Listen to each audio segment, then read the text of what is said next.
après 6 ans, on me laisse enfin créer mon propre compte. Voici le premier tweet envoyé par Barack Obama avec son compte personnel baptisé POTUS, pour les initiales de président des États-Unis en anglais. Créé hier, il est déjà suivi par plus d'1,5 million de personnes et le compte va avec la fonction. Son successeur à la Maison-Blanche en héritera. All the tweets. J'ai vu que Bill Clinton lui a adressé un message. Salut POTUS, bienvenue sur Twitter. Dis-moi, est-ce que le prochain président pourra lui aussi utiliser ce compte? Je pose la question pour une amie. Référence à la campagne de sa femme Hillary.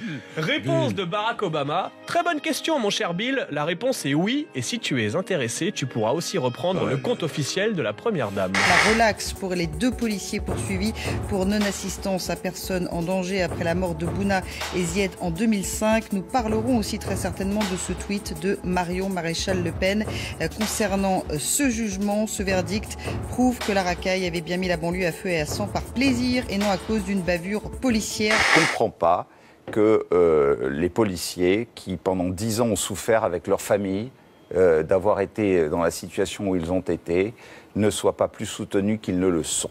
Voilà. Donc quand il y a un choix à faire, les familles n'ont qu'à éduquer leurs enfants et faire en sorte qu'ils ne soient pas des délinquants. Vous voulez savoir pourquoi un bolos qui se fait prendre avec de la bœuf risque de partir en cacahuète, surtout s'il est tendu comme un string? La réponse, elle sera dans les nouveaux dictionnaires qui sortent dans quelques jours. Mais Nabila, elle, a été retoquée. Elle n'a pas de talent particulier, donc c'est vrai que c'est quelqu'un dont on parle beaucoup, mais qui n'a aucune valeur culturelle, patrimoniale.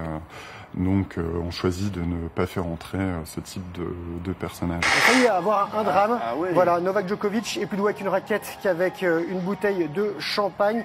Le numéro mondial a bien failli perdre un œil, alors plus de peur que de mal, comme on dit. Peut-on prendre le contrôle d'un avion de ligne à distance? Oui, si l'on en croit cette note du FBI. Selon elle, en 3 ans, Chris Roberts, chercheur en sécurité, a réussi à pirater une 20aine de fois les systèmes informatiques d'avions de ligne depuis son siège passager.